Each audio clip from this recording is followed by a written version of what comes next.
دیکھتا ہوں اس کا باپ کیسے نہیں چلتا آگے۔ پشت سے جب کپڑا ہٹا دیا گیا تو اس شمر ملعون نے ایک تازیانہ کوڑا جس کو کہتے ہیں بہت زور سے پہلی مرتبہ کوڑے کا وار کیا۔ حضرت عابد سجاد کا چمڑا ادھر گیا، دوسرا، تیسرا، چوتھا، پانچواں، چھٹا، آپ کی پوری پشت جو تھی وہ لہو لہو ہو گئی، چمڑا سارا اتر گیا۔ لیکن حضرت عابد سجاد کی آنکھ سے ایک آنسو نہ بہا۔ جب اس نے 15واں 16واں بار کیا تو اس کو کچھ نہیں کہا عابد سجاد نے کہ نہ کر، بلکہ اپنے بابا کی طرف منہ کر کے کہا بابا جب راضی ہو جائے مجھے بتا دے۔ کیا سناؤں بابا جب تو راضی ہو جائے نا تو مجھے بتا دینا، پھر ٹھیک ہے، پھر میں ان سے بات کر لوں گا۔ تو سر امام سے آواز آئی عابد تو اس قافلے کا سالار ہے، یہ قیامت تک بھی مجھے اٹھانا چاہے تو میں نے یہاں سے نہیں اٹھنا۔ ذرا پیچھے مڑ کر دیکھو، آخری سواری پر میری سکینہ سوار تھی نا، تو پچھلے کتنے طویل فاصلے سے وہ اپنی سواری سے گر گئی ہے، اس کے ہاتھوں میں بندھی ہوئی رسی ہے اور اونٹ تیز رفتاری سے چل رہا ہے اور وہ پیچھے پیچھے گھسٹتی چلی آ رہی ہے۔ اس کی پشت زخمی ہو چکی ہے، لہو کی وفا کی ایک نئی لکیر کھنچ گئی ہے جنگل کے اندر۔ جب تک میری بیٹی سوار نہیں ہوتی اس وقت تک میں نے آگے نہیں جانا۔ اور آپ نے کہا تمہیں معلوم ہے وہ کیا رہی ہے؟ وہ جب گر گئی ہے نا سواری سے اور اونٹ کے پیچھے اسی طرح گھسٹتی ہوئی چلی آ رہی ہے تو وہ روئی نہیں ہے، اس نے فریاد نہیں کی ہے، بس صرف ایک مرتبہ میرے سر کی طرف دیکھ کے کہا ہے بابا تو ہوتا تو بیٹی کا حال یہ تو نہ ہوتا۔ دعا کرو کہ بیٹیوں کے سر پہ والدین کا سایہ قائم رہے۔ یہ بیٹیاں بیچاری، ان کو جتنا بھی ناز و نام سے سسرال والے اپنے گھر میں رکھے نا، لیکن جب بھی عید کا دن آتا ہے گھر میں چاہے بہت کچھ پکا ہوتا ہے لیکن پھر بھی بیٹی بار بار اپنے بیٹے کو بھیجتی ہے، وہ کہتی ہے دیکھ باہر تیرا نانا تو نہیں آ رہا، تیرا ماموں تو نہیں آ رہا، میری امی نے بھیجا ہوگا نا، میری امی کو میرے بغیر عید نہیں اچھی لگتی ہے۔ دیکھ کیا اسے پھر بھی اپنے ماں باپ کی تانگ رہتی ہے۔ تو حضرت سیدہ سکینہ نے جب یہ کہا ہوگا تو امام حسین رضی اللہ تعالیٰ عنہ جو مردہ نہیں بلکہ زندہ تھے، انہوں نے کہا بیٹی مت گھبرا، میں ہوں نا تیرے ساتھ۔ حضرت سیدہ سکینہ رضی اللہ تعالیٰ عنہ، پھر یہ قافلہ رواں دواں ہو گیا، ان کو سوار کر دیا گیا۔ بہت مشکل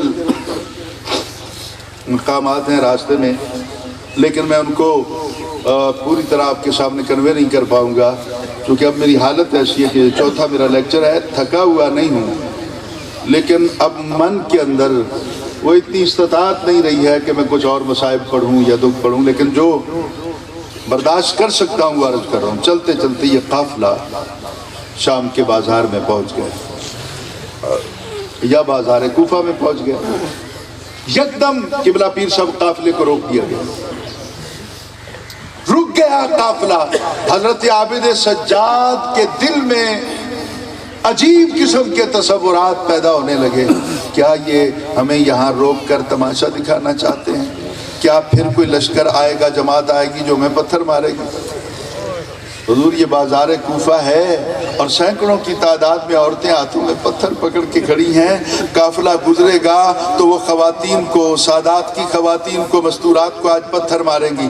یہ کوفہ کون سا شہر ہے جس میں اپنے بابا کی خلافت کے دوران سیدہ زینب نے 2 سال کے اندر 400 بچیوں کو قرآن پاک کی حافظہ بنایا تھا، اور جس دن ان بچیوں نے قرآن پاک کا حفظ مکمل کر لیا تھا، مولا کائنات دعا کے لیے آئے تھے، اپنی بیٹی کو بھی دعا دی، ان بچیوں کو بھی دعا دی، اور وہاں پہ حضرت علی نے ایک جملہ کہا تھا، آپ اگر سننے والے ہوں تو سناؤں، مولا علی کا کلام ہے۔ آپ نے ان بچیوں کو مخاطب کر کے کہا تھا میری بیٹی کو اچھی طرح دیکھ لو، اللہ سلامت رکھے، آپ نے بات کو سمجھ لیا، میری بیٹی کو اچھی طرح دیکھ لو، اللہ آپ کو بھی سلامت رکھے، سب کو سلامت رکھے۔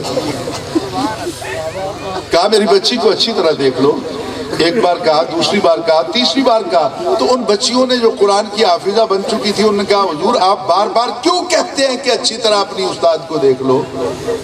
تو حضرت علی کا چہرہ سرخ ہو گیا، آنکھوں سے آنسو نکل آئے، آپ نے روتے ہوئے کہا ہو سکتا ہے کل کلاں کبھی یہ اکیلی آئے اور تم پہچاننے سے انکار کر دو۔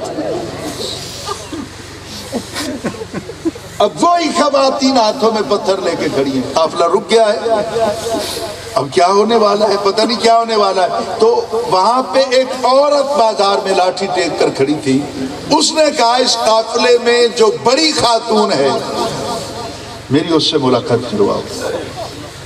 بڑی تو سیدہ زینب تھی، مرتبے کے اعتبار سے بھی، عمر کے اعتبار سے۔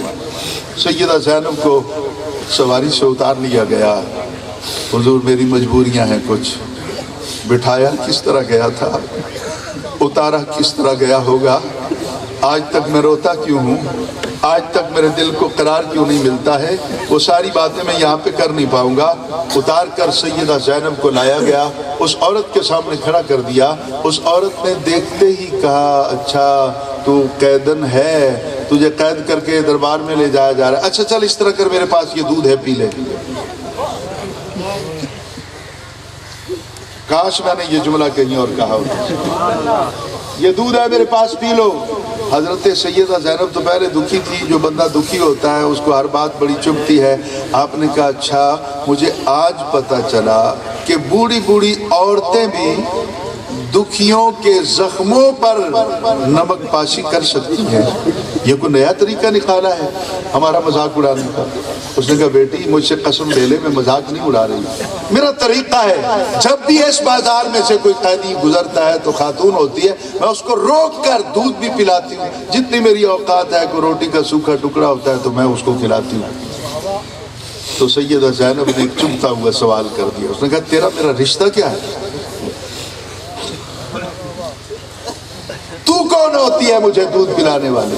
شاید تجھے پتہ لگ گیا ہوگا نا کہ میرا پانی بند ہے کتنے دنوں سے، تو مجھے دودھ دکھا کر اور مجھے دکھی کرنا چاہتی ہے۔ اور سن لے، لے جا واپس اپنے دودھ کے پیالے کو، زینب مر تو سکتی ہے، اکبر و اصغر سے بے وفائی نہیں کر سکتی۔ وہ مجھ سے قیامت والے دن پوچھیں گے نہیں پھپھی ہمیں تو پانی نہیں ملا، تو دودھ پیتی رہی کوفہ کے بازار، کیوں پلاتی ہے دودھ مجھے؟ تو اس نے کہا بیٹی ناراض نہ ہو، میں نے تیرا مذاق نہیں اڑایا، اب ٹھنڈے دل سے سنیے گا، برداشت ہو سکے تو کر لیجئے گا، نہیں تو دو آنسو فقط سیدہ زینب کے قدموں پہ نچھاور کر دیجئے۔ آپ نے اس سے کہا کیوں پلاتی ہے دودھ، کیوں تمہیں قیدیوں سے اتنا پیار ہے؟ تو اس نے کہا یہ میرا کچھ نہیں ہے، میری مرشدہ جو ہے نا یہ ان کا طریقہ کار ہے، مرشدہ، شاید وہ کسی خاتون کی مرید ہے، میری مرشدہ کا طریقہ ہے، تو میں اس سنت کو جاری رکھے ہوئے اس طریقے کو۔ کون ہے تیری مرشدہ؟ بتا تو صحیح اپنی مرشدہ کا نام۔ تو سرے بازار کوفہ اس عورت نے کہا بیٹی میں تجھے جانتی نہیں ہوں لیکن میری مرشدہ کا نام بے وضو نہیں لیا جاتا۔ کون ہے تیری مرشدہ؟ اس نے کہا میری مرشدہ کو زہرا بھی کہتے ہیں، بطول بھی کہتے ہیں، سیدہ کائنات بھی کہتے ہیں، مخدومہ کائنات بھی کہتے ہیں، مادر حسنین بھی کہتے ہیں، وہ میری مرشدہ ہے۔ تو سیدہ زینب نے پوچھا روحانی طور پر تو ان کو مانتی ہے، یہ کبھی وہاں گئی بھی ہے؟ اس نے کہا مجھے یہ شرف حاصل ہے کہ میں نے 2 برس تک سیدہ زہرا کے گھر میں کنیز بن کے، نوکر بن کے جھاڑو دیا ہے، میں ان کے پاس رہی ہوں، نماز مجھے پڑھنا انہوں نے سکھائی ہے، قرآن مجھے انہوں نے پڑھایا ہے، دین کے اسباق مجھے انہوں نے سکھائے۔ اچھا جب ماں کے آنگن کا نام سنا ہوگا تو بیٹی پر کیا قیامت ٹوٹی ہوگی؟ تو آپ نے اس سے پوچھ لیا ماں جس دور میں تو وہاں رہتی تھی کوئی اس دور کی بات تو سنا۔ اللہ آپ کا بھلا کرے، اللہ آپ کو بہت عزت دے۔ اماں مجھے اس دور کی کوئی بات تو سنا، اس آنگن کی، اس بیڑے کی، اس گھر کے ذہن کی کوئی بات تو سنا۔ اس عورت کو کیا پتا کہ میرے سامنے کون کھڑا ہے، نظر بھی اس کی کمزور ہے، وہ کہتی ہے تجھے اور کیا بات بتاؤں۔ ایک اچھی بات یہ ہے کہ جن دنوں میں 2 سال میں وہاں رہی ہوں نا، میری مخدومہ، میری مرشدہ کی گود میں ایک بچی تھی جس کا نام زینب تھا۔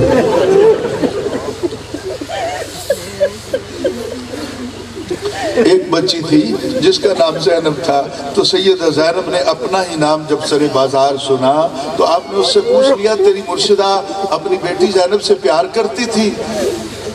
اس کی آنکھوں سے آنسو نکل آئے. اس نے کہا کوئی ایسا ویسا، 2 سال میں رہی وہاں پہ، ان 2 برسوں میں قسم کھا سکتی ہوں، حلفاً کہتی ہوں کہ میری مرشدہ نے اپنی بیٹی کو کبھی بے وضو دودھ نہیں پلایا تھا.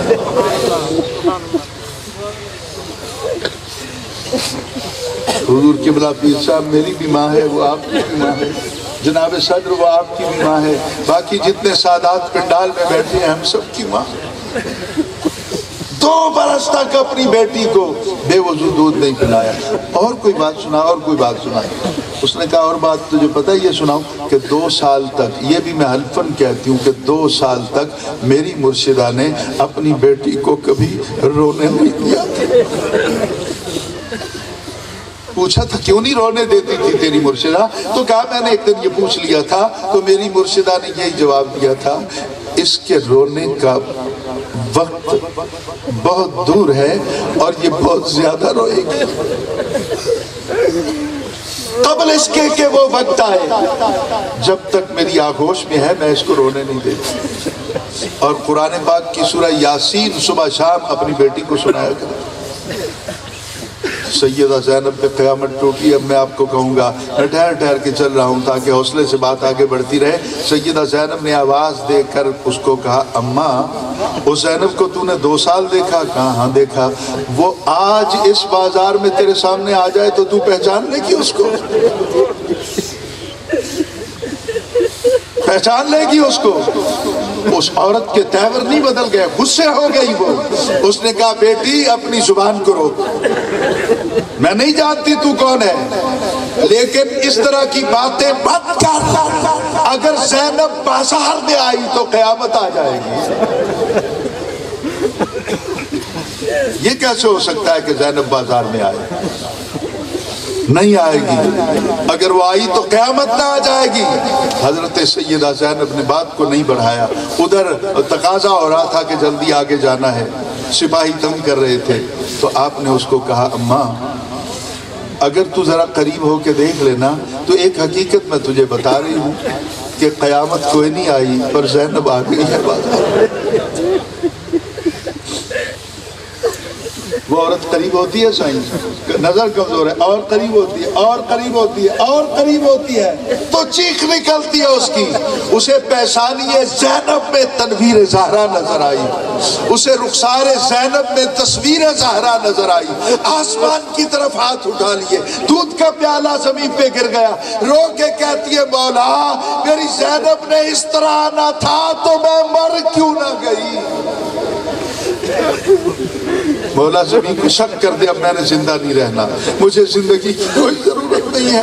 میں اس دن کے لیے جی رہی تھی کہ اپنی مرشد زادی کو سرے بازار شام یا سرے بازار کوفہ میں اس عالم میں دیکھوں گی. یہ کہہ کر چیخ مار کر گری اور اس کا سر سیدہ زینب کے قدموں پہ آیا.